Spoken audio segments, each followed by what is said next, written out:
Happy Monday. After the blue and gold game, it's the Lucky Lefty podcast. Your boy Shaun Davis at SD2 Mics. The Onora boys will be in the building shortly. Left is actually in Chicago. I'm trying to get his set together right now. We are brought to you by Onora Whiskey. OnoraWhiskey.com is that premium American whiskey. OnoraWhiskey.com. And if you drink, by all means, make sure you do so responsibly. Great weekend. Shout out to all the Notre Dame fans I had an opportunity to speak to, rub shoulders with, and laugh with. Once again, Exposure Studios in South Bend, Fraser Kids Foundation, all of the great work they do, 5-star, and all the great work they do locally. It was one of the best weekends I've had from a philanthropic standpoint in my life, and the pantry. And like I said, man, just, spending time with Notre Dame fans, rubbing shoulders, people noticing us and having great conversations. It was truly a great weekend in the Bend. And man, Saturday night was great, right? Great fight. We talked about it Thursday and Friday. Pretty much went the way I thought it would go. We'll get to that shortly. We're going to talk about the blue and gold game. What we thought, what we saw. I'm pretty sure Left has some interesting comments from our phone conversations over the weekend. And yeah, crazy thing is, and I'm sure Left will say this, we kind of saw this coming. Thursday, I think Wednesday, we did a show. And we said, I think everybody knows who the starter is, and they need to name a starter. But somehow, some way, they've gotten enthralled with the effort that the incumbent has made in the practices. But at some point, the team needs to know who the dude is, right? Well, regardless of whether or not Marcus Freeman tells the public who the starting quarterback is, the team might know after Saturday who the starting quarterback is. And that's the most important thing. And I think that's what Malik was trying to point out during that show. Like, has nothing to do with what we think. That locker room needs somebody to be the guy going into fall camp. We also said on Friday's show that Marcus Freeman did an incredible job of setting up the blue and gold game to be beneficial for offense. Because this defense is going to pressure a lot, whether they blitz or not. I believe this defense is going to be able to pressure the quarterback pretty consistently. And what Marcus Freeman did by calling off the dogs and saying you can only blitz or bring pressure once every 4 plays, as he allowed his quarterbacks, particularly Sam Hartman, to have a feeling of being settled. And if you give Sam Hartman a clean pocket, he's going to do exactly what he did. Just point blank. He's going to do exactly what he did. And I know some people have some things to say about Tyler Buckner and his performance on Saturday. Those of you that are trying to compare it to Drew Pine from the previous year, relax. Relax. Um,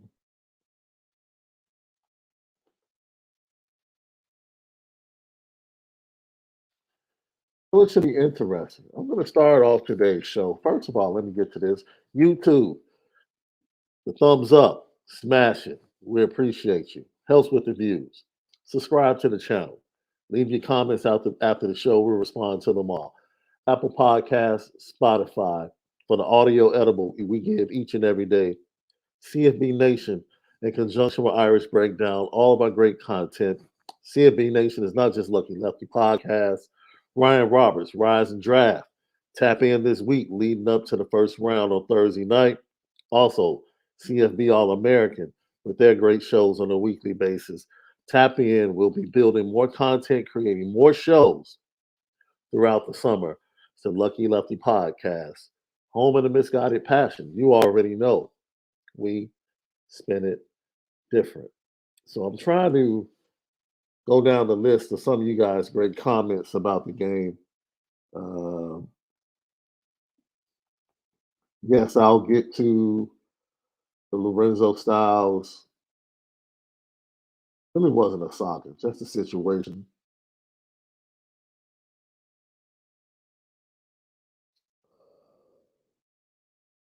I got Gino. What's good, my G? Appreciate you guys so much for continuing to support us. Um,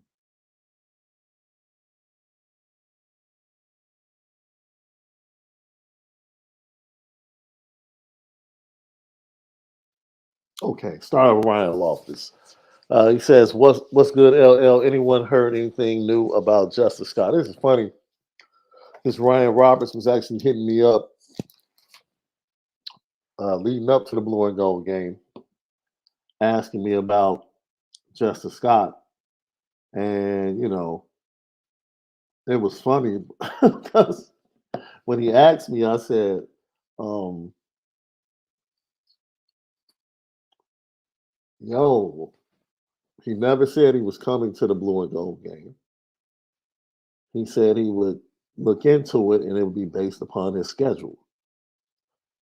I think I reported several times that once his basketball season ended, he would take a couple of weeks off or a couple of days off, get back to training, which he trains heavily in the off season, 3, 4 times a week, especially on Saturdays and Sundays.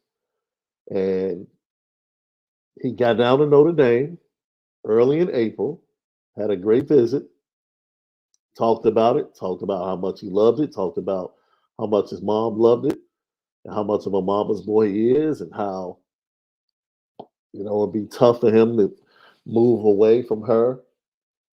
And her thoughts are going to have going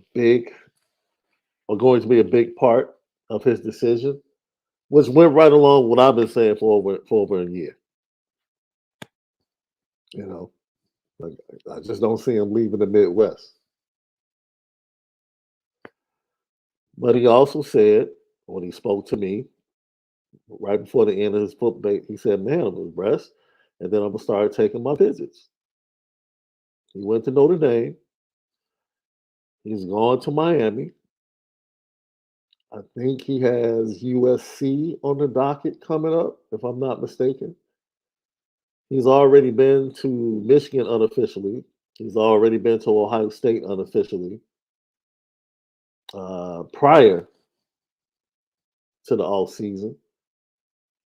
So I don't know. Like, people keep asking for updates. Like, his official visits are in June. His decision is going to come somewhere at the end of June.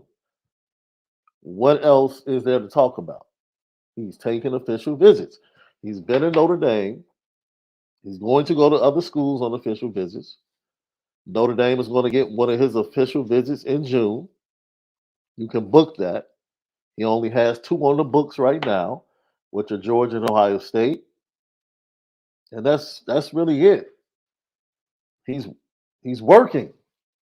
He has some other things going on um, off the spring visits, spring trips with his summer trips with his family coming up as well. I mean, he's working. There's really nothing else. There is no news. I don't know what news Like there's nothing there. He's going to take probably a couple more visits, and once I think coaches hit the road, if I'm not mistaken, in a little bit or contact, and maybe things like pick up from there as far as news. But yeah, he's working.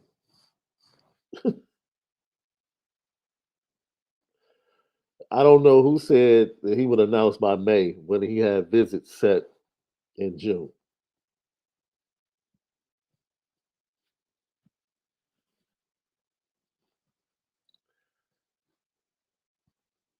So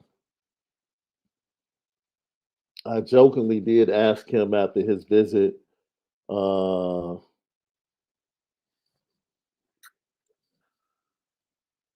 jokingly after his Notre Dame visit and talking to him and hearing how well everything went. I did jokingly ask him, "Are you going to make it to June?" And he laughed and said, "We'll see." So as of right now, he is. I don't know why the chip is on his shoulder. Like he has this chip on his shoulder. I know why he has the chip on his shoulder. He felt like he got snaked for Player of the Year by Nate Marshall, who has also been in Notre Dame recently, defensive end from the 25 class out of Fenwick. He felt like he got snaked for Defensive Player of the Year, and so he's a little angry. He's a little angry with the way the awards went down in the Catholic League last year, and yeah, he has a chip on his shoulder, huge chip on his shoulder. So he's going really hard this off season, really hard. So just came back from Miami. You know, it's Miami. It's Miami. There's a couple other schools that'll be getting some visits, and the month of May is probably going to be real quiet for him. Yeah, and shout out to Chris Burgess from Simeon, who was at the Blue and Gold game this weekend. Uh, Look, the 24 and the 25 class, but I said it on the show with Ryan Roberts months ago. I talked about the 25 class in the state of Illinois being one of the best classes, and nothing has changed my mind. Nothing has changed my mind. It's an absolute beast of a class. So let's see. Five Buckner boys. We need more speed at wide receiver is my major takeaway from Saturday. That's interesting. Um,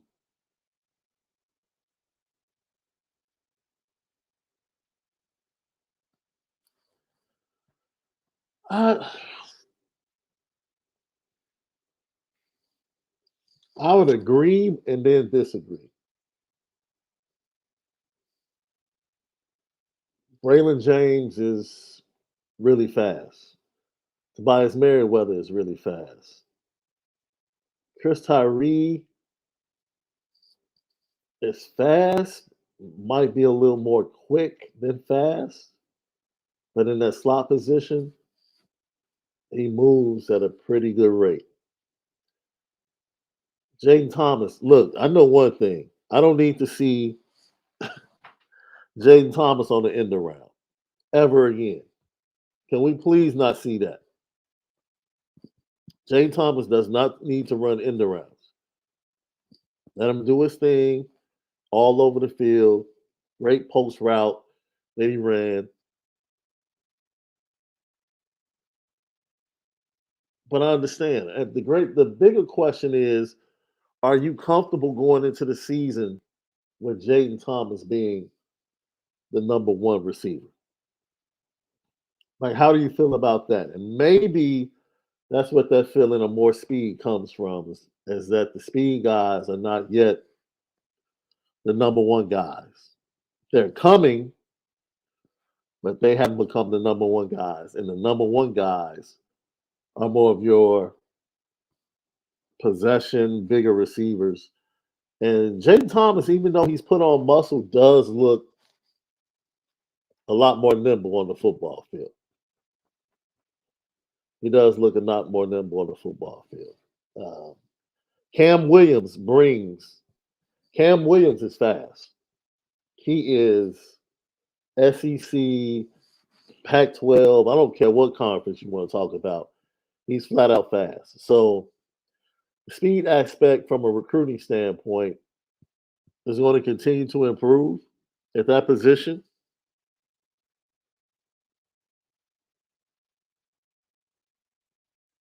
But you know what? I can respectfully see why you would say that. I can respectfully see why you would say that. Garland Doxy, thank you for tapping in. Sucks that Styles is leaving, but man, these freshman wide receivers are going to be hard to keep off the field. And we expected that. We expected that they would be able to come in and get on the field. They're going to have to get off the dude. Look, the one thing that I saw, which goes back to the speed, Notre Dame is going to see a lot of man-to-man coverage, especially versus the likes of USC and Ohio State. Ohio State's going to come up and press Notre Dame. Notre Dame's receivers are going to have to prove that they can beat bump and run coverage. They're going to have to prove it. And that's the type of game it's going to be. You know, I don't know if Notre Dame can considerably believe that they can line up and run. Because you look at what Michigan did, Michigan really wore down Ohio State over the course of games and then kind of exploded third quarter, early fourth quarter, and got out to big leads and forced Ohio State to play from behind.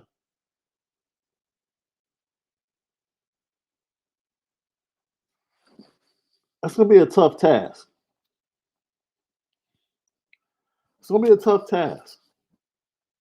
We'll see if Notre Dame can live up to that, right? Because honestly, one might say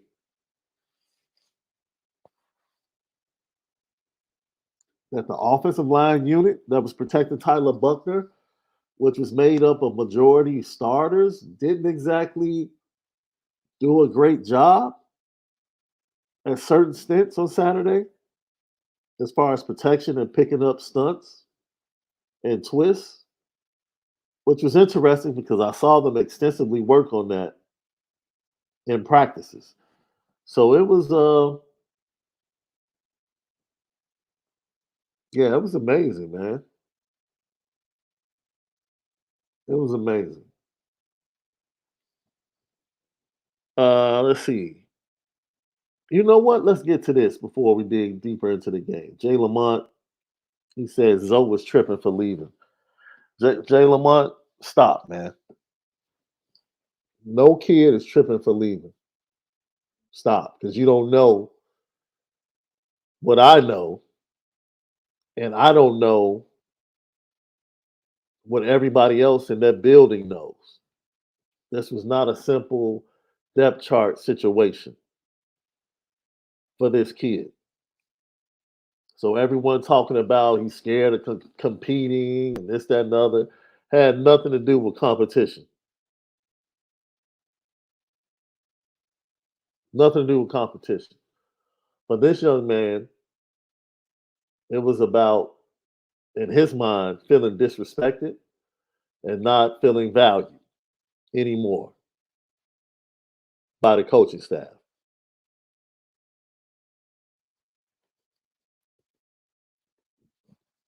Period. He just wasn't valued, right? And so everyone else can say a Notre Dame degree, peace of mind. Like when you get to the point where you feel like you might want to physically do something, nah, you pick up and you go and you make a decision. I can wholeheartedly say that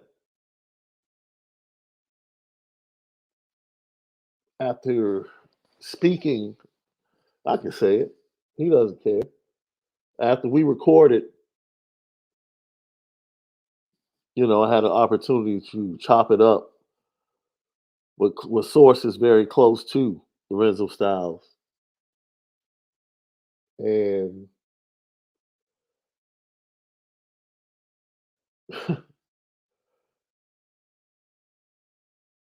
it's a situation where a young man felt like he was being targeted.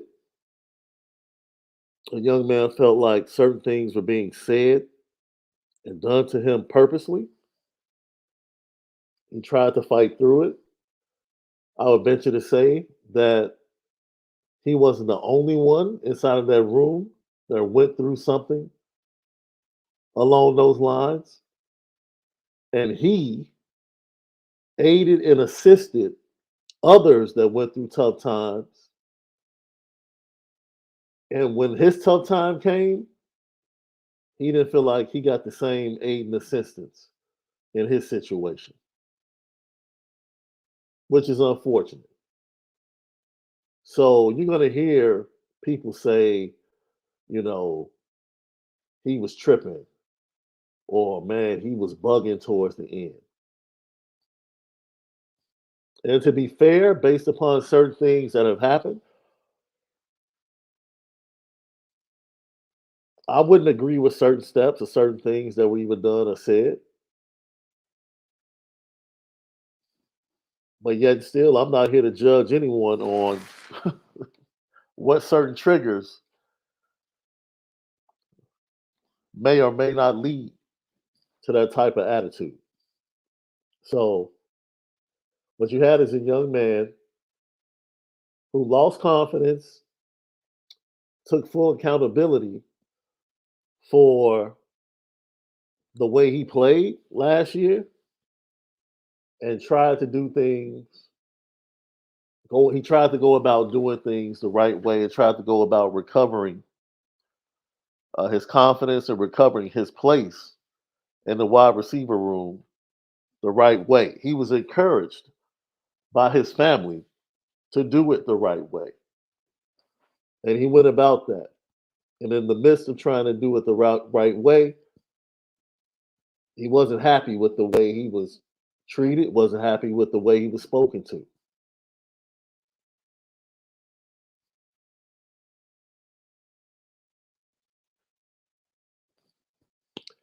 And I can't tell a young man how much is too much. Now, I myself might sit there and say, yeah, I don't care what happens. I'm staying until I can get that degree.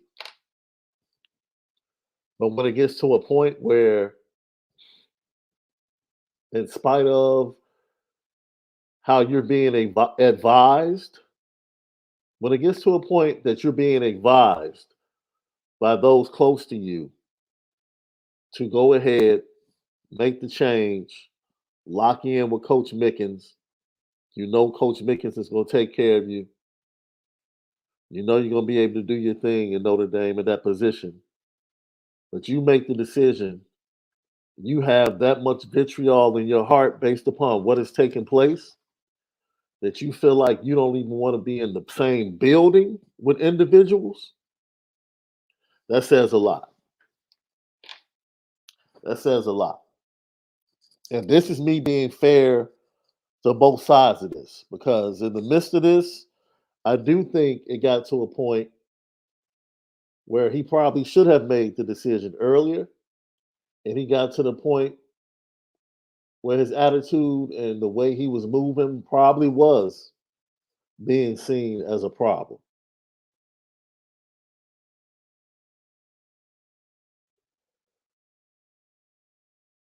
and the contemplation of the move after the season probably was the time because nothing was going to change.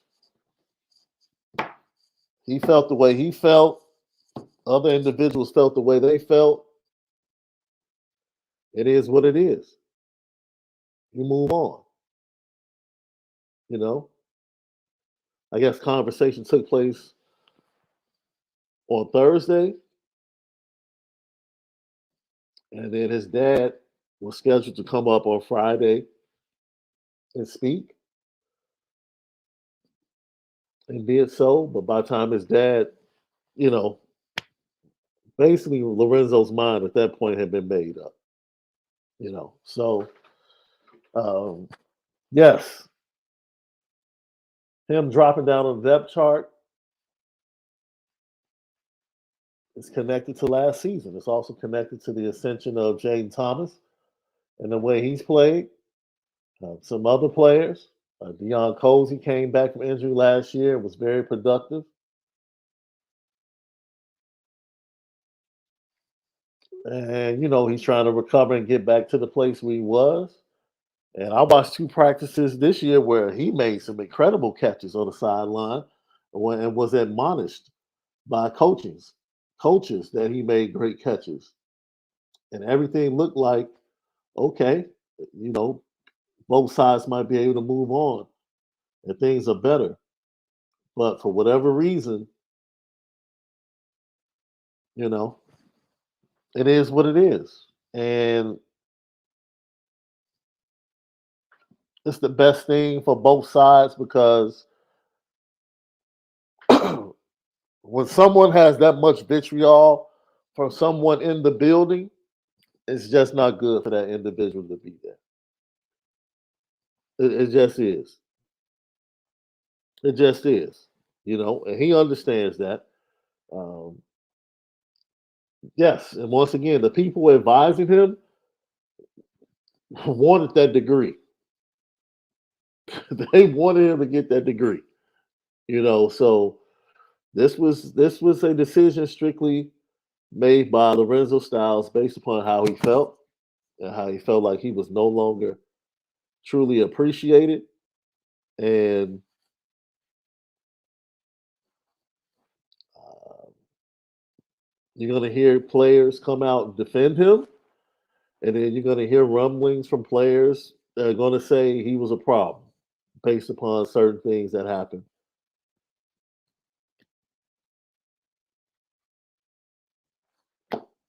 It is what it is. That's life. It's two sides to every coin, two sides to every story. You feel the way you feel, but ultimately, um, I just find it strange that a young man will have harbor that much negative energy about people inside that building. That for me is something that raises my antennas, right? Left, I can't sit here and just give a full synopsis of certain things, but it's like, man, you just for it to get to that point is pretty wild. Definitely pretty wild. Anytime you get in a transfer position, you feel like the odd man out. So a lot of these stereotypical stories of being a cancer, they come up. Now, are they always true? I don't think so. I think every case can be a little different, but you do see a lot of uh, problems that have surfaced in the locker room that stem to a lot of the transfer arising information to come up. In my opinion, I think that's where the true transfer starts, is that locker room chemistry, and then when the on the field isn't translating, it just makes it worse. Absolutely, absolutely. And I think overall, you talk about a young man that worked hard, wanted to return to the promise of post freshman year. It ate him up. Like last year, really ate him up personally. not just from a football standpoint. Like it leaked over into his personal life, and unless you know how hard he took the fact that he wasn't producing. So Yeah, man, when it's raining, it's pouring, especially if you got things off the field that happen suddenly. Usually you play your frustrations and you play, some things you feeling emotionally, you get it out on the field. And when you can't even do that, it just doesn't make the situation any more positive in your head or light space. yeah, yeah, I agree, Left. So I know you're on the road headed back. Um, Safe travel to you. Before you know, anything you want to talk about as far as the? I think that closes the book. That closes the book on the Lorenzo Styles stuff. Um, I'll say this: as much as people want to say something, when I tweeted out that there were 20 schools. There were 20 schools that had already contacted him. This was maybe an hour after he entered the portal. It might have been 30 minutes later, and I think five more schools had contacted him. So Yeah, yeah, and we're not that's and about to that's sit here and as act expected. like, yeah, It's definitely expected. I mean, he's a good player. I think it fit. Obviously, I told you that Tyler Buckner is his guy. They're roommates. yeah, So I yeah, think Tyler Buckner's journey as a Notre Dame football player ties a lot to Lorenzo Styles' success. If my roommate going into school was my receiver and I'm the quarterback, I'm thinking we're going to take over the whole school. And then, to see my receiver get a lot of the benefits that I'm trying to be on the same team of, and I'm getting, going through the ring of things, it just throws off the chemistry. So you want your boy to play with you. yeah. You know what I mean? So yeah, that pretty much settles it. You know,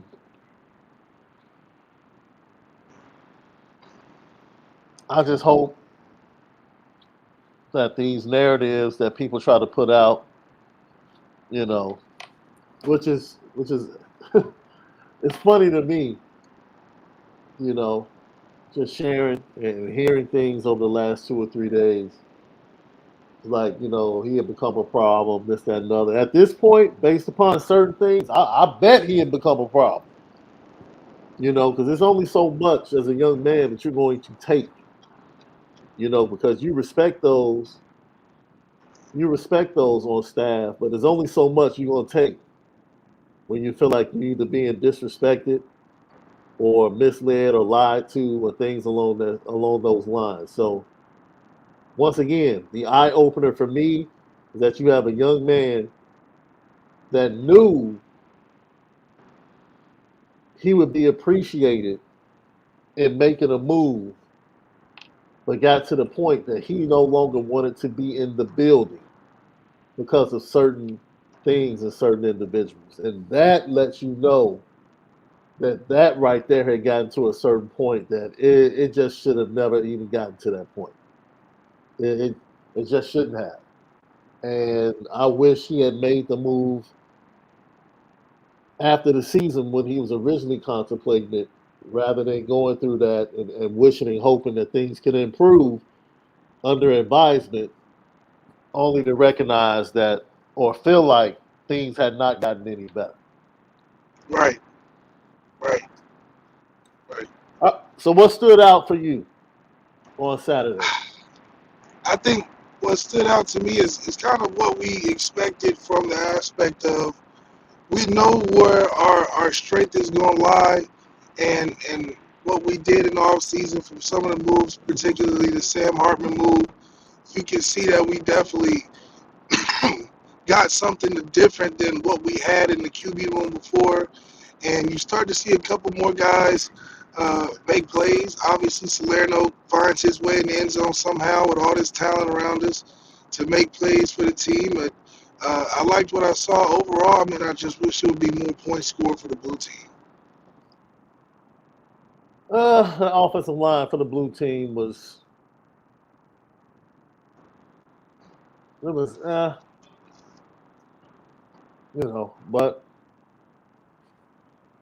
what stood out to me is I think defensively, especially on the defensive line, um, Notre Dame's going to be okay.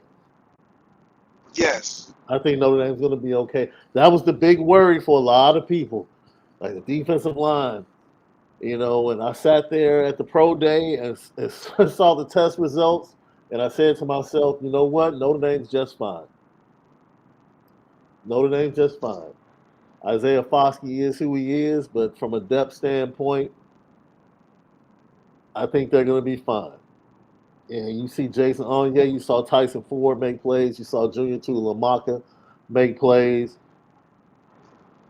Gabriel Rubio, Big Aiden K made a couple of plays. It's Jay you have to Mickey feel made some good. plays. Yeah, well, we knew Jaden Mickey for his standpoint. Jaden Mickey had the confidence, was shaking a little bit because of some plays that he didn't make during his freshman year, but he's been putting in the work. He's been putting in the work, and the Yes. limited reps by Cam Hart in the spring only helped him get more reps and helped him get ready to be in that third DB position. And you have to feel good about Notre Dame 1 through 3 at the quarterback position. Yeah, you're feeling good. I mean, I think that Marcus Freeman has got himself in a position where he has a team that he can nurture or have a team that is going to have a lot of transfers. We already saw from Lorenzo Styles' impact of what he can be on a market standpoint. So I'm sure there's guys on the team that were, on the fence about it, probably feel a little more encouraged after the spring to kind of take in where their status is on the team, how they fit, at least through spring ball. But Marcus Freeman's whole job right now is about retention, man, and I think this spring game is a good step forward to get ready for the spring. But you never gonna know to the first game, and I think that Marcus Freeman and the staff feel good about going into it more so than last year, and that's important. So we talked about it on Friday's show. We said we see what Marcus Freeman is doing just based upon what we saw at practice, and Marcus Freeman talked about it in his presser leading up to the game. He said our defense is ahead of our offense because the defensive players are in year 2. So now they have the full scheme and they can go as hard as they want to go. And so they have been giving the offensive side of the ball a lot of problems with how aggressive they've been in practices. And lo and behold, they start to make the rules for the blue and gold game, and they scale things back and say, okay, you can only pressure one time every 4 plays. And both you and I said, well, you know why he's doing that because they don't want the spring game to look like last year's spring game. They actually want some offensive plays to entertain the fan base. And anytime you limit pressure, Sam Hartman's going to look good when he has time to throw. Like you give him a clean pocket. It doesn't take a rocket science to say, "Oh, Sam Hartman's going to look good with time to throw," and that's exactly the way he looked on Saturday early in that game. Yeah, Sam Hartman, when he's not pressured, he can be a 11 for 13, hundreds plus yards, a couple touchdowns. He has a veteran experience to feel the game out when the game is working in his favor. Obviously, we didn't want to put on our own tape him struggling against our defense because I don't think that would set a good precedent for other people that may be watching. So, this is about having fun. The spring game is about showing talent, not trying to, win a game necessarily. So, we definitely saw the what could be a really good transition of our passing game with Sam Hartman. It just seemed like Coach Parker knew exactly what to call for him as opposed to what they was calling for Tyler. But I just think that just goes to, uh, you know, the commitment that Marcus Freeman has to putting somebody out there and making this team look different and this offense ready for next year. It's it's very interesting. You know, I think you pointed it out on Friday's show. You said, look, one of the things that you have to, your theory has always been historically at Notre Dame, if you don't pop by your second year, you might get pushed to the side. And you might end up having to hang on for a year and to have the get your degree and then transfer with 2 years of eligibility, or you just have to go ahead and leave. To speed your own clock up. And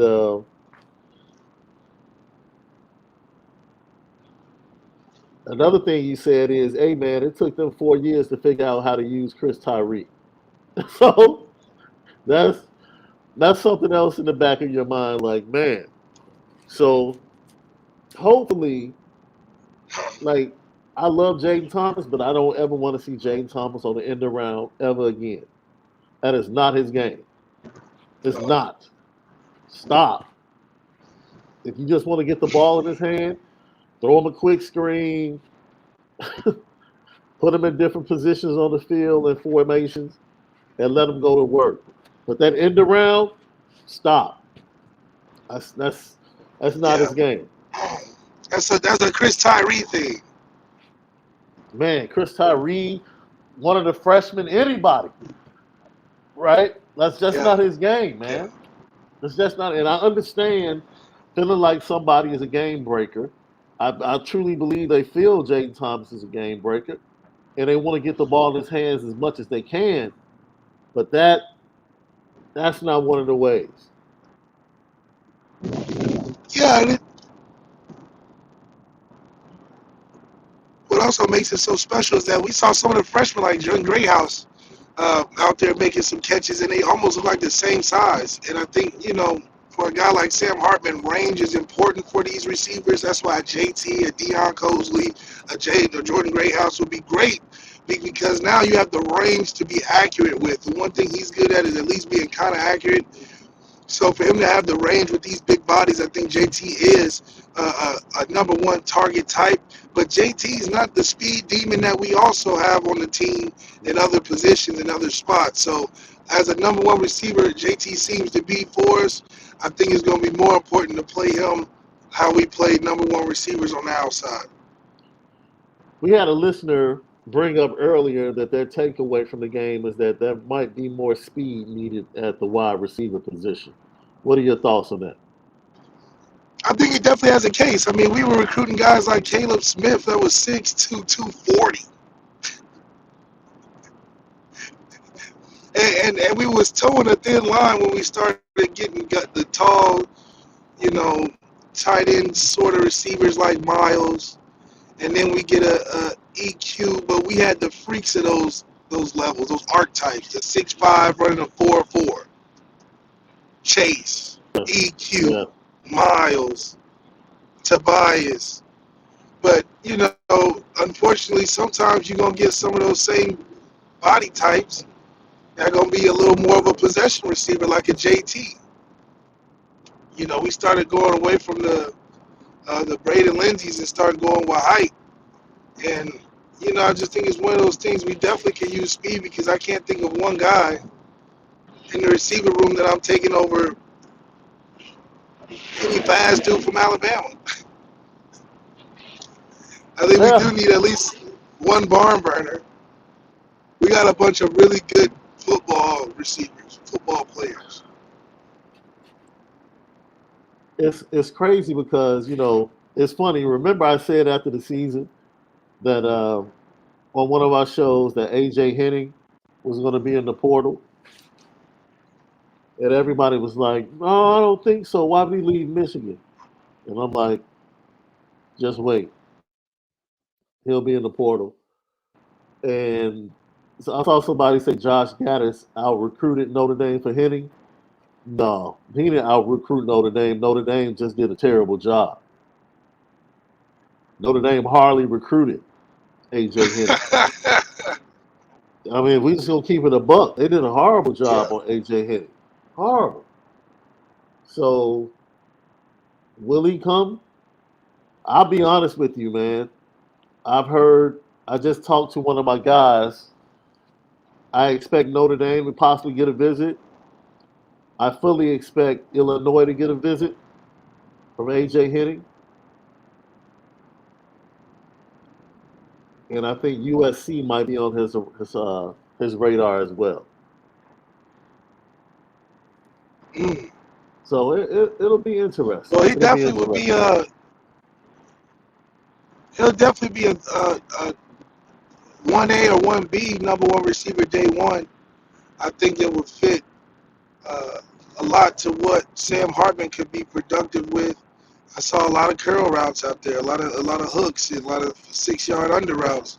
So I saw a lot of those out there. I mean, so I do think it would be nice to see a guy like that fill in because that's you never have enough talent.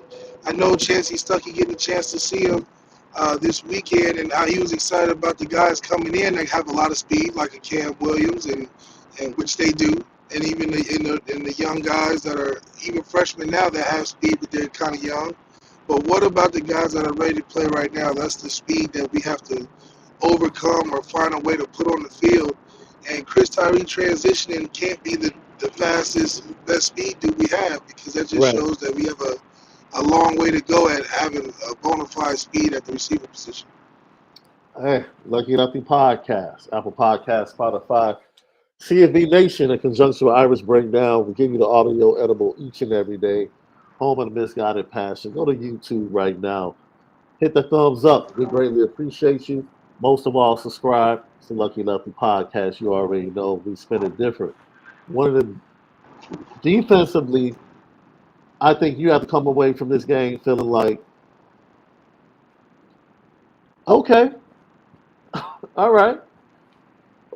Let me tell you something. I told you about the young linebackers. Did you see Jaden Osbury? Wait a minute. Did you see Jaden Osbury in space blowing up screens and tackling left? That's right. Who did Big I say were TFL, but he plays behind the line. the two most athletic linebackers on the roster? The incoming freshman. Thank you. Dude, I mean, it took me maybe 10 minutes of practice to say, oh, oh, oh, okay. Like, do they need to learn? Do they need reps? Heck yeah. But just natural instincts and speed?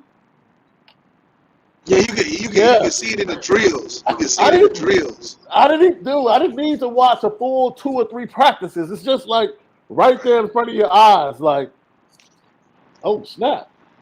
All right. Yeah. You know. And And it was that's and that's evident and of that's a very hopeful thing to have because now you know that when in doubt, if we had to throw somebody in there, we might get a better productive level. Now, when I say that, I say athletic and instinctive. Jalen Sneed is right there as well. But Jalen Sneed, to me, Jalen Sneed, I don't even know if I still count him as a linebacker, bro. That dude is like, what's the Simmons kid? You remember the Simmons kid Yeah, from Isaiah Simmons Clemson? from Yes, Clemson. Isaiah Clemson. Simmons. Yeah, he's just like a safety linebacker hybrid. He's like a hybrid. That's what I'm gonna call Jalen. Jalen's like a Sneed is like a hybrid. He's a hybrid. Because he just doesn't have the frame of a big pass rushing end. It's like it's more safety. Might cover and space a guy. But they say they're gonna rush him off the end in certain packages, though, left.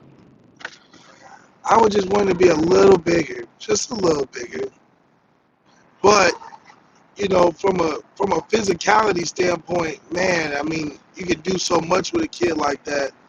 And like you said, for the freshmen and even these young linebackers to have the speed that they do, it makes it available for them to be so sideline to sideline. That's what you want to see. Yeah, you get a kid like Nolan Ziegler who had 10 tackles in the game. Hey, I said he was going to be the defensive guy to watch in my pregame interview. And you have to be able to just, see these young players continue to get reps, right? Continue to get reps. I love I'll get back to your guy, Jabron Payne, because I know you want to talk about him before we let you go. Yeah. But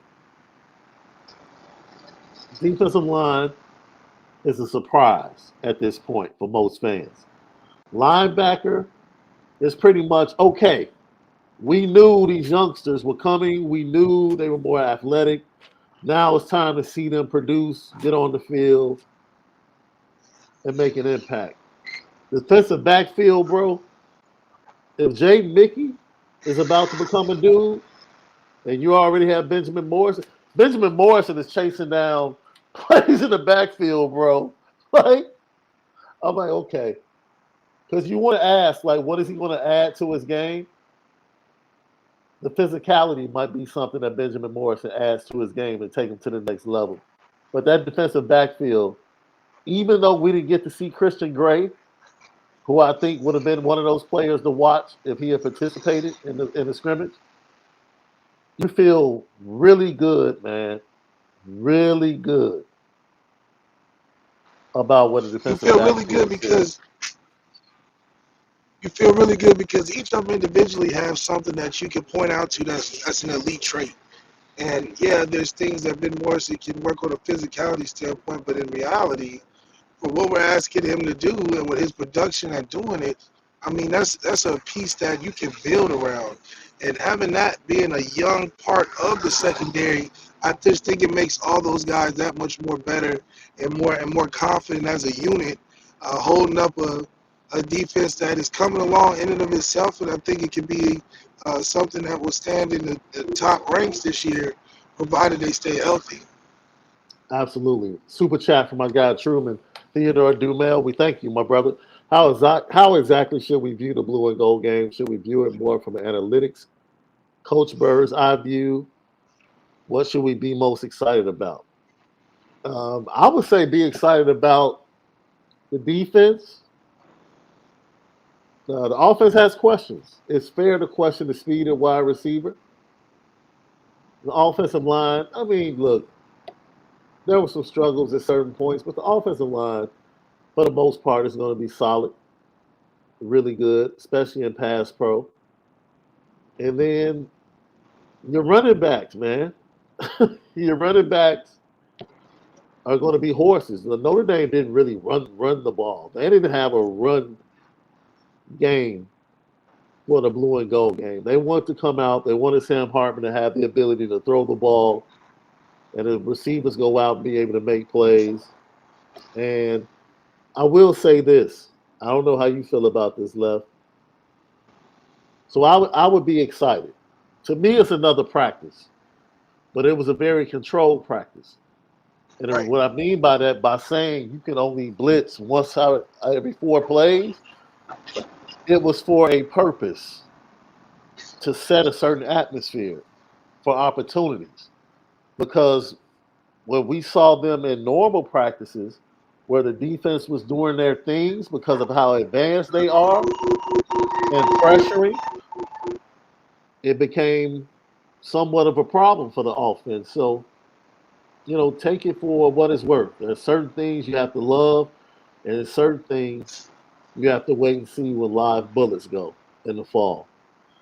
He also says, how do Yeah, you think our Notre Dame football boys would do in the draft? I like the fantasy drive. No, Michael Mayer, Isaiah Foskey. Well, Michael Mayer is definitely a Cowboys or Packers type of tight end. I can just see it. I don't know. I heard the Cowboys today actually, but I saw some mock drafts where they got him to the Packers, which be probably makes sense. Matt LaFleur is there. He probably been watching Michael Mayer in some aspect. GM probably watching him. For Isaiah Foskey, it's really a toss-up. I can see him in the AFC South as the Steelers or the Bengals or something. Uh, but I do think that he'll probably be more towards a late round or second day. Yeah, absolutely. So, you know what? We'll wait till tomorrow because we can get to the coaches and everything tomorrow, right?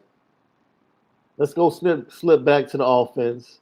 Something that you said you can explain further because you felt like it was unfair to jump on Tyler Buckner because you felt like it was similar to an experience you had in the blue and gold game for 2016. Kind of break that down and explain why Tyler Buckner really didn't look as bad as some people might think. Well, a lot of it felt like, the game was geared towards calling in favor for what fits the other quarterback strengths. We know that Tyler and Sam are two different guys. One, because Marcus Freeman said we're bringing in something better than what we're getting now. And two, because Tyler's strength is what also is his quote unquote curse, and has got him into some trouble with his legs. So the style of offense that seemed to work really well was something that I think was geared more for Sam Hartman's comfortability. I mean, even in the pass breakdown, he had 16 attempts to Tyler's 11 or 8, and the completions obviously were way off. And I do think that a lot of that is because the type of plays you're calling for Tyler Buckner are requiring Tyler Buckner uh, to be more of who he is as a hero ball. You know, Sam Hartman's not a hero ball type of quarterback. You know, Sam Hartman, which is why we say he's not the savior. He is the guy that's going to be like the postman of the community. He's going to make sure you get your mail every day. You know, he may not fix your shafts and pump the air in your tire or fix your garage door, but he's going to make sure every day you get your mail.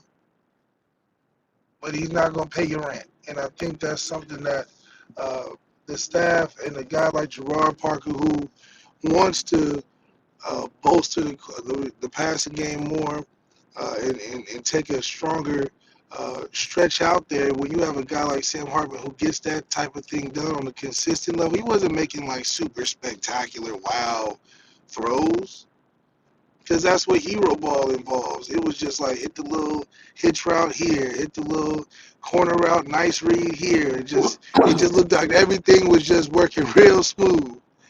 And I know Tyler was probably frustrated because you're like, man, you can throw some of the plays over this way. You know, you stuck doing these tough ass read options and, you know, run checking and trying to hit some shots after you gas from doing a quarterback scramble or something. So now I just, you know, just make it happen.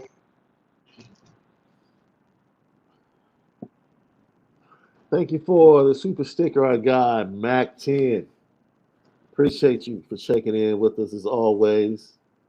Um,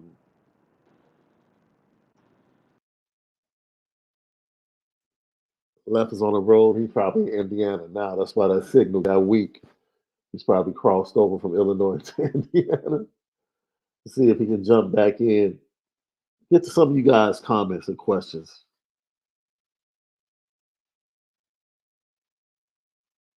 Let's see, Chris. Chris, I hope I don't mispronounce your name.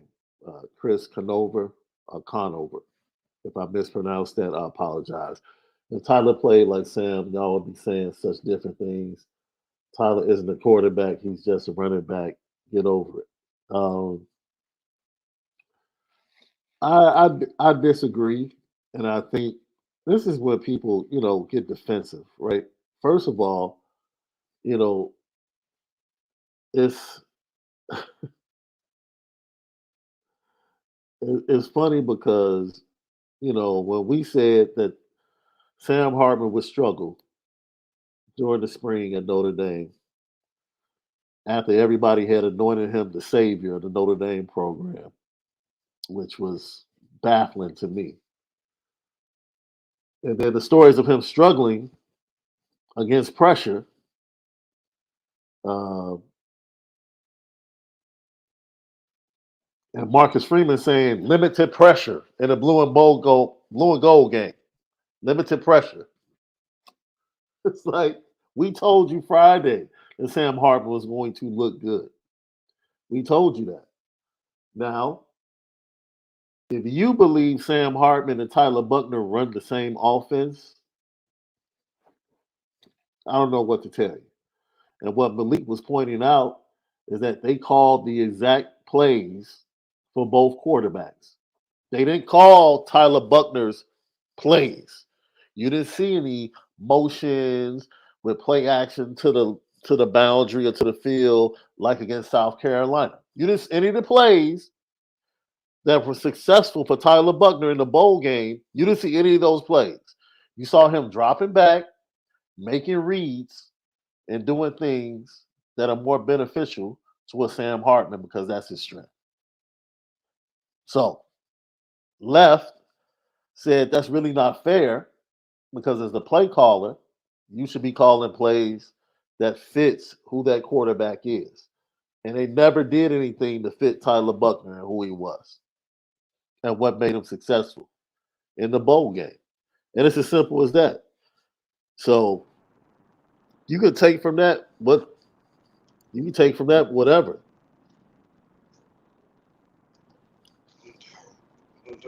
You're absolutely right. Now, see, this is the kicker to that. You saw one practice. I've seen multiple practices where Sam Hartman looked the same way Tyler looked on Saturday. Multiple times. So for you to say that Tyler looked terrible, I can sit here and say I've seen Sam Hartman look terrible multiple times this spring. But you have to take it with context. I understood that Sam Hartman was being pressured. So I didn't come away from the practices saying Sam Hartman's terrible. I understood what Notre Dame defensively was trying to do, and it was a pressure period multiple times. And he struggled against pressure. And we said if you protect Sam Hartman, he's going to be able to tear defenses up. The question for us is when you go up against the good teams and he gets pressured, then what? Then what? What is he going to be able to do then? That's the question. Because as you've seen, Ty, we can only go by what we saw. Yes, you saw a quarterback running somebody else's plays look terrible. I've seen Sam Hartman struggle multiple times, and I still didn't come away saying he was terrible like you're saying about Tyler Buckner. So it's unfair to take a limited view of a quarterback and to just flat out put a label on him like, oh, he's terrible. If that's the fact, we can roll out my notes from all of these spring practices that I saw, about 10. We can roll those notes out. If we're going to label, then that goes both ways. That's definitely true. And you know, maybe Sam just had a really good day and was feeling some of the calls. But for Tyler Buckner, we know where his development was kind of nipped at a certain point through his career, where his polishing is why Sam's even here. But his polishing is going to come with an opportunity as well. So if he's not getting an opportunity to polish, I'm not surprised he doesn't look polished in year 3 or year 4 or year 5. They continue to put him in these package conversations and these quarterback competitions, and he can't stay healthy. So, you know, that's just the life of, you know, some quarterbacks. You think a guy like Tanner Mangum, a guy like Taysom Hill. Right. He got hurt every single year in college. Yeah. Every single year had a major knee surgery. Now, fortunately for him, he was able to make it through and become a utility player. You know, maybe Tyler becomes the first player like that, you know, right. Because he just can't find a niche. So maybe just becoming a utility guy may be the best route for him. So if he had not the courage, I wouldn't say courage, but if he had the foresight to be like, okay, I can get my degree, I still got 2 or 3 years, probably get a medical red shirt in there somewhere. Yeah. And restart, I think he would give himself a chance to truly develop on a level where you can see if he really could lead a team 12-game season to a championship. But right now, just because of that alone, in my opinion, the coaches wouldn't want to put their jobs on the line for it. So Sam Hartman obviously has become a really safe bet. Even though we know he's not a savior, we know he's going to get you your mail every day. Well, you know, he's going to come around with that milk carton on time. Man, let me tell you something. Boy, some of the stuff I saw on social media after the game Saturday, well, you might as well put Sam Hartman in New York. Yeah. Yeah. You might as well put Sam Hartman. But let me ask you a question, Left. Which podcast said, look, we know who the starter is. You might as well name them because the team needs to know who the starter is. Yeah. For it would have been really nice if Marcus Freeman and summed up his every frustration we had in terms of making these tough decisions and sticking to a plan. If he was just to use that moment to capitalize and put everybody at ease. If he said, you know what, Steve Sarkisian said at Texas, I'll say it at Notre Dame. I think we know who our guy is. And be fair. And I think it would confirm what Tyler Buckner was saying about in the media that they told him last year. It would confirm that it would also give him an opportunity if he wanted to leave. Nobody would be upset. Nobody's going to hit the message board. Oh, I wish we would have stayed and you would have battled it out and wasted more time to come up as a backup. Let Tyler Buckner, develop if we're not going to allow him to, like, in my opinion, he should have years ago. It's stacking years ago when we talked about it. So I do believe there is a future for him. But out of Marcus Freeman keeps bringing in one-year transfers, I don't think there's a future for the room when you bring in one-year guys. I got to see Kenny a little bit. I still like the fact that he looks poised. And, you play in garbage time, you trying to make something happen. It's good to see him out there. Angeli, it's just more to be desired. I think that he can be good in a different system, maybe in Maryland, or Iowa, or you got Cade McNamara with it, or I. But I also think at the end of the day, for a guy in Steve Angeli's position, you talk about not getting reps. How do you even develop? You're not throwing on the quarterback competition. You're trying to get in there. Yeah. So what type of reps are you taking at practice? It's probably not a ton. And then you got guy Kenny coming in there. So I do believe Angeli's in a tough spot, but that's what you got to transfer portal for. And I think I'm not going to say Steve couldn't do it because I think we have the team to carry just about anybody to 8 games. I think we get 8 games. But I don't see a trait that's standing out that's convincing me he should play over Tyler and Sam right now. And maybe it'll come next year, the year after, but the way college football is, I'm not trying to wait around too long. Let's see. A couple of questions. Nate Milton said, Shaun, do you think CMF is handling the Tyler Buckner Sam Hartman relationship correctly? I guess he's asking. And then the same question for if he's handling the Lorenzo Styles situation correctly or if he handled it correctly. I'll go with the latter first. Marcus Freeman is consistent. He allows his coaches to coach.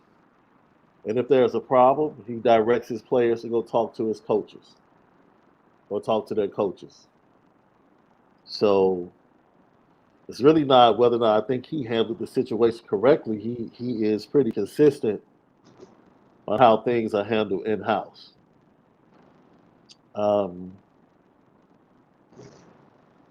As far as the Tyler Buck, I don't get this.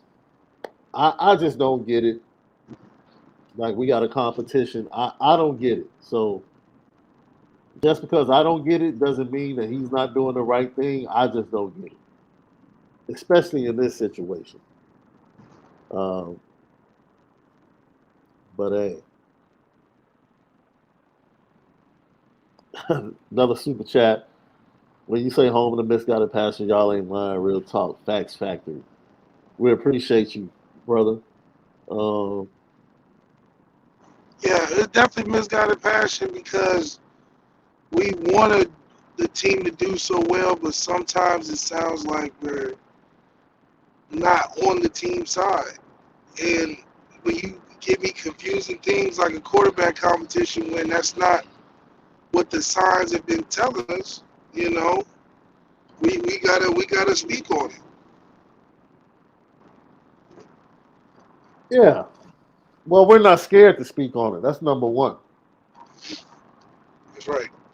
Hey, this is what it is. This is how we see it.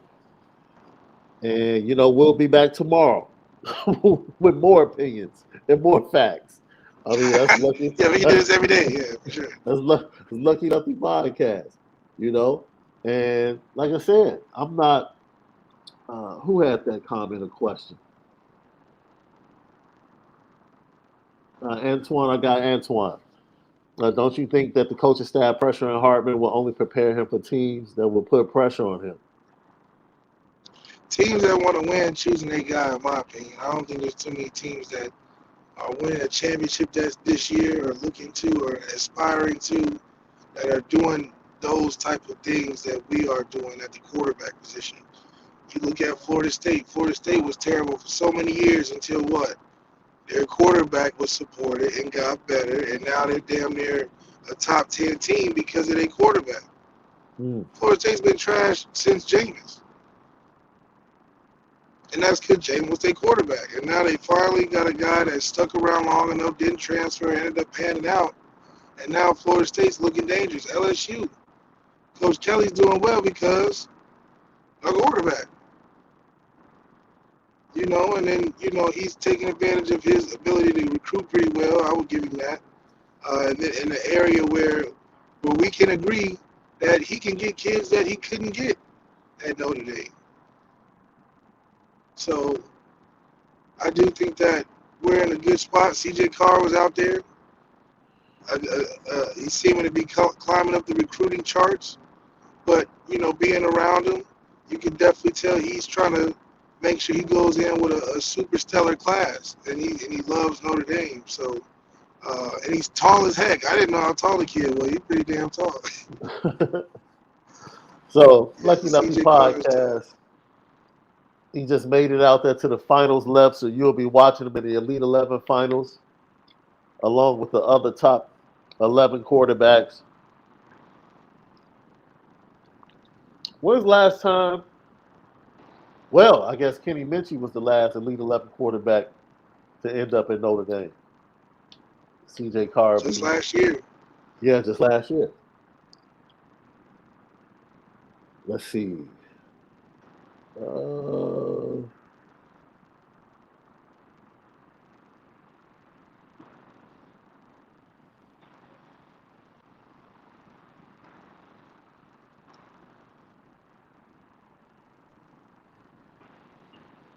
Nathan Milton says, Shaun, this Lorenzo transfer is really perplexing to me. Can you add any more to it? Not sure if it's a coaching issue or another player. Lorenzo Styles has never had an issue with a player on Notre Dame.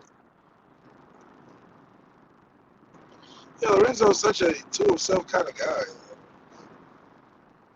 That's one of his problems. That's why he takes everything so hard, man. Yeah, I mean, he's You really, know, it's because like, you be like, damn, you all right, man? he's to himself a lot, and Serious. which is why his advisors and his family pushed him towards Notre Dame because he's a Notre Dame type of kid. Yeah. In contrast to his younger brother, that's strictly, like he's an Ohio State dude.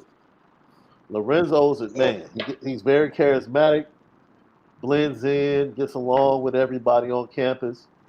You know, that's why you're gonna hear, oh, he became a problem. Yeah, I'm sure he did, based on certain things,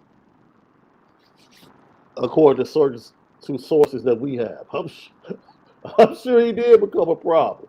I try to question myself whether or not I would have become a problem in that That's same right. situation, which is why I go back to he should have made the move, or I wish he would have made the move when he originally thought about transferring. So, Left, did you put money on Tank on Saturday night? I should have, um, but I really thought, I should have because once I saw how old Ryan Garcia was, I'm like, oh, he's a young dude. He's a young dude. So I should have put money based off of that, and it showed. I mean, you can tell that he's got some talent, but he needs some work. He needs to polish some skills up, get some more experience. I think Shakur Stevens would be a better fight for Tank, or maybe a Devin Haney, but I don't think Devin Haney fight that way. He can't make that weight, right? And Devin Haney said he's not coming down. He said, Yeah, I'm he's not, saying I'm he not, coming. yeah. Devin Haney said, you have to come up here. And I don't think Ryan Garcia should have went down either because he just looked super thin at 135. He definitely, but Tank not gonna leave 135 either. So if they want a rematch, especially now that Ryan lost, he got to beat him at 135, and I don't think he can do that due to the fact that he's just a small frame guy, and them body shots is not what he can handle. I just don't think he can take them hits. Even the blocked hits, I don't think he can take from Tank. Yo, when Tank caught him in round 2, I was like, ooh, I mean, okay. he hit him right on the button. All that wild, out of control, quick punching stuff, that don't matter. See, all that stuff is good for punching air. The shadow Yeah, boxing, like, that's good for Instagram. right. Making all that noise. He was Tank trying said, to do it to him too. He was trying to get him with it. Tank just ducking under, ducking under. Now, what do you think about him saying he had a mole in his camp? How much do you think that could have helped Tank? Like, what info oh, could he wait a have minute. given? There's always moles in camps for big fights. Always. That's historic. Oh, That's that's a historic. regular. Oh, Yeah, okay. that's a regular thing. There's always been moles in That's camps. not making the 9 o'clock news. Type. No, no, no, no. The What fact that information do you think he could have gave up though? well, it's a report out that's saying that Ryan Garcia, suffered an injury during training to his body.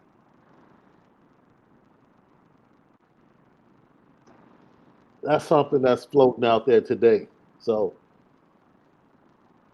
It just so happens it was the right spot he hit him in too, huh? it wouldn't make a difference. It It wouldn't wasn't. make no It difference. wasn't going to change anything. But yeah, The way he shut that man body down like that. Shakir Stevenson is probably the next big fight for Tank, unless he gives someone a rematch. Uh, Devin Haney has Lomachenko coming up, and we'll see. We'll see. We'll see. It's a lot of talent out there.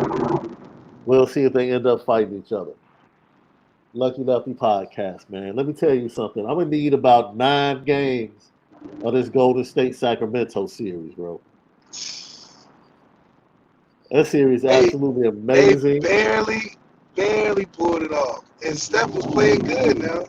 Absolutely amazing. I love the NHL playoffs have been amazing. It seems like the home teams have started to like grab hold of some of these series. I watched that Rangers Devils game Saturday night. It was amazing. So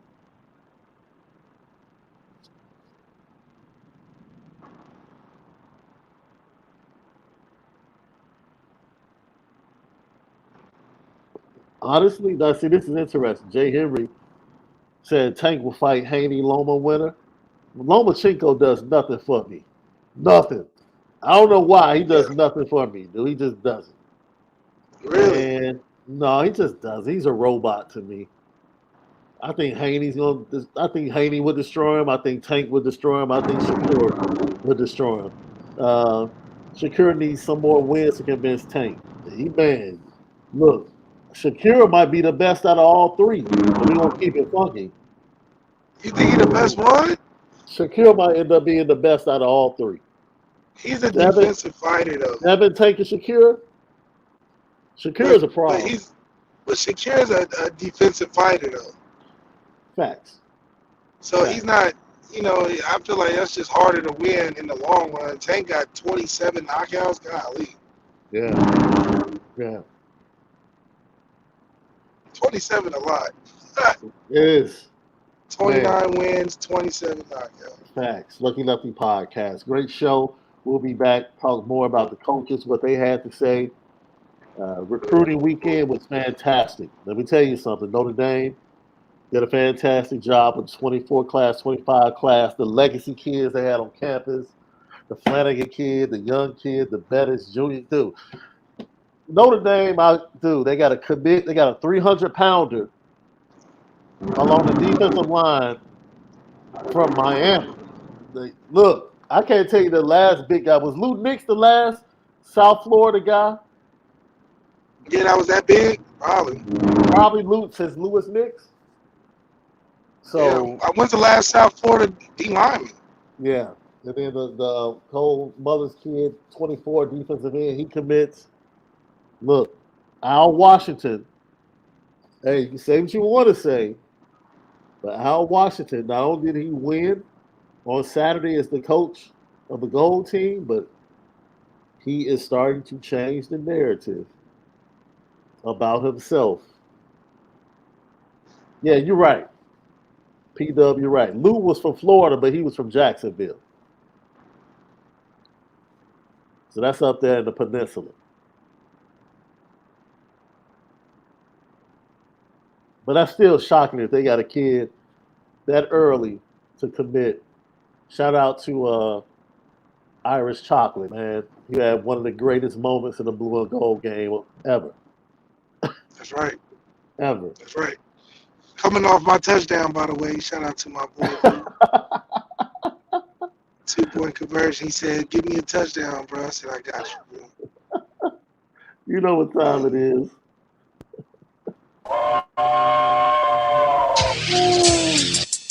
Petticoat.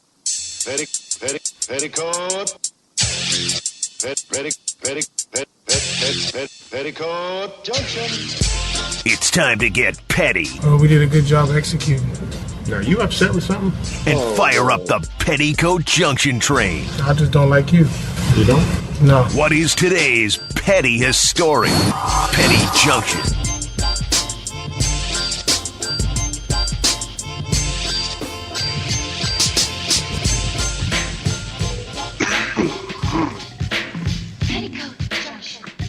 Petty Junction, Pettiest Story today brought to you by Onora Whiskey and NoraWhiskey.com. I'm about to be petty for a minute. You're the only one that knows this story, but I'm not going to use any names, but I'm throwing the host of my Airbnb in South Bend on the petty train. So me and the missus, we drive up Thursday. We go to check in. It's about 10 o'clock local time. He sends the information through the app, but he does not give us the code to the keypad on the front door left. So I can't check in. I'm calling this man. I'm reaching out to Airbnb. No response. It gets close to midnight left. No response. So now I'm sitting in an unfamiliar neighborhood in South Bend, Indiana. I don't want to come across like I'm trying to break in the house. You know how dangerous that can become. Start shaking. You know what I mean? So now I'm like, yo, at this point in time, we've eaten, and now my wife is like curled up in the corner of the car, like in pain.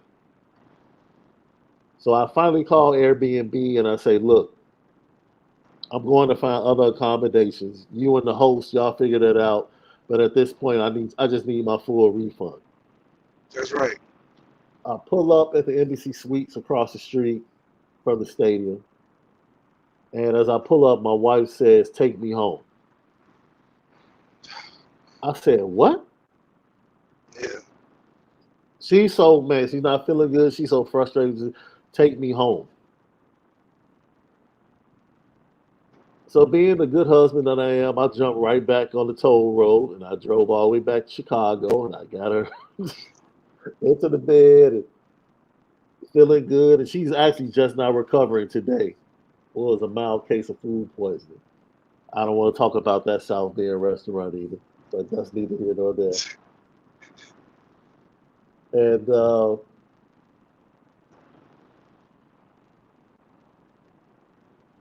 I get a call from the host the next day saying, I'm sorry.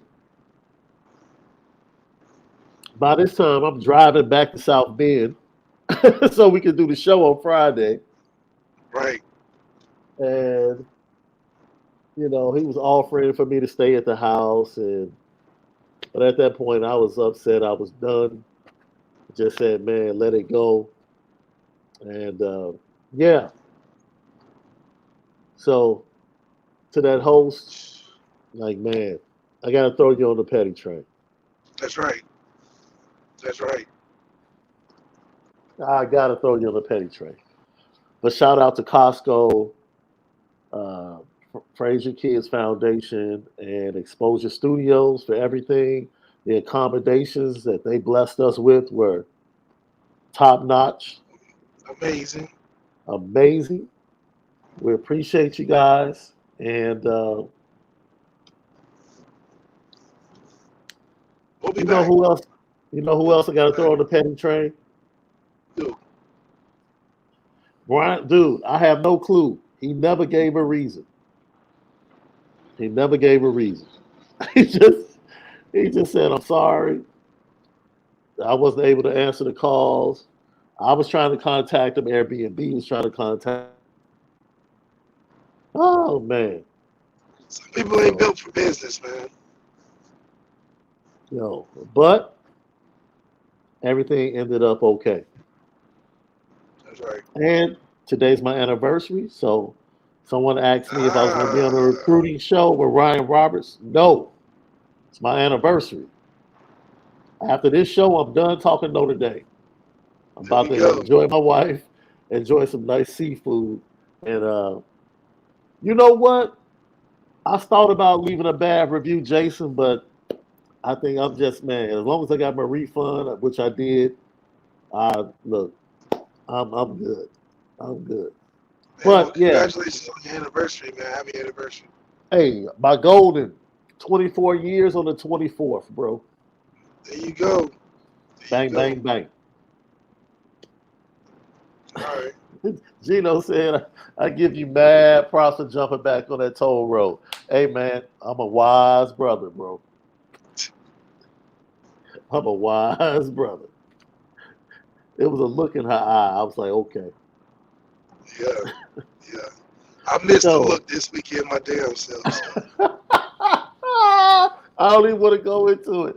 We'll see you that's petty. tomorrow. That's petty. I'm going to put you on the petty train for that one. Hey, oh, man.